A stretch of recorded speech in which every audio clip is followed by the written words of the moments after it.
Bonsoir. Est-ce que l'on peut dire que 2022 a été l'année de la confirmation pour vous, la confirmation de vos attentes, mais aussi celle d'une grande carrière qui vous tend les bras avec la France? On peut dire ça. J'ai rempli quasiment tous mes objectifs cette année. Je suis passé sous les 46 secondes, c'était un objectif qui me tenait à cœur. Et puis j'ai connu mes 2 premières sélections en équipe de France avec une médaille de bronze à Munich. Donc ouais, voilà, j'ai vraiment pu confirmer un peu les attentes qui pesaient sur moi. Et voilà, je suis satisfait de mon année.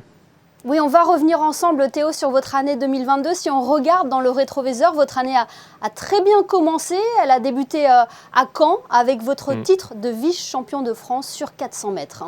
C'était l'objectif de l'année parce que voilà, mon entraîneur nous préparait pour cet événement parce que c'était l'événement qui pouvait nous qualifier aussi pour des championnats du monde et des championnats d'Europe.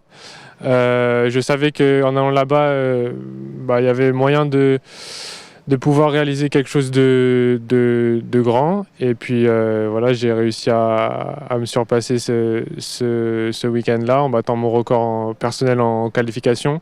Puis après en finale et en passant sur les 46 secondes. Donc voilà, ça a pu m'ouvrir, ça m'a ouvert des portes pour des compétitions internationales l'été, quoi. Oui, cela vous a amené à votre première sélection avec la France, une 7e place en relais au championnat du monde à Eugene aux États-Unis et surtout cette très belle médaille de bronze au championnat d'Europe, toujours en 4x400. Des expériences formidables, vraiment sont des compétitions qui vont me permettre de courir plus vite, je pense, dans le futur. Et puis voilà, surtout de pouvoir courir avec les meilleurs athlètes mondiaux. Et surtout de pouvoir gagner une première médaille internationale avec justement ces 2 premières sélections en équipe de France. Donc franchement, je ne pouvais pas rêver mieux. Ouais, une médaille de bronze en 4x400. Ce relais méritait une médaille depuis un moment. Vous concernant, cette sélection, c'est la récompense de tout un travail réalisé. Sur cette année, oui, c'est la récompense d'un travail. Après, voilà, je ne m'arrête pas sur ça.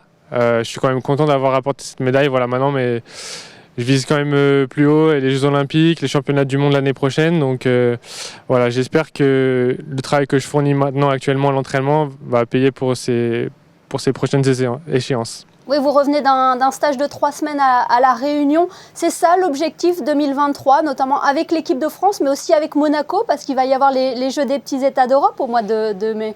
Les Jeux des petits États vont être une étape importante pour moi dans ma préparation. Je crois que j'ai l'occasion de pouvoir devenir l'athlète le plus médaillé ou le plus titré à ces Jeux.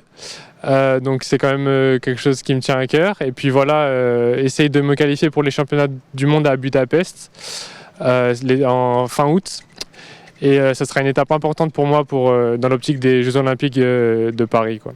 Alors on le rappelle, vous êtes licencié à l'AS Monaco Athlétisme. Vous avez pris la décision il y a quelques années, sous l'impulsion de votre entraîneur Jacques Candouzo, de poursuivre votre progression à l'INSEP. C'était le meilleur choix selon vous? Oui, clairement c'était le meilleur choix. Il n'y a pas mieux en France pour pouvoir s'entraîner.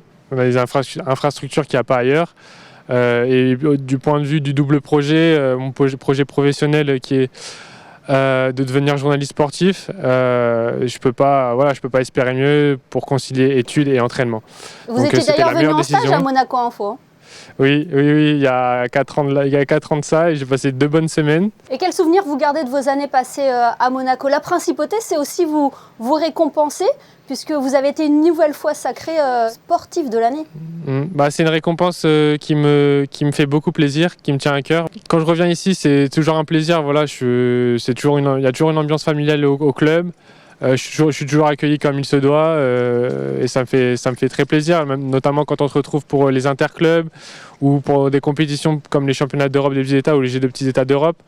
C'est vraiment une ambiance que j'apprécie, qui me fait du bien quand je reviens ici. Donc voilà, je sais que quand je reviens ici, quand je reviens dans le sud pour prendre du bon temps, voilà, je sais que je vais passer des bons moments avec le club, quoi. Eh bien, merci beaucoup Théo Andan d'avoir été avec nous ce soir. Félicitations pour cette année 2022.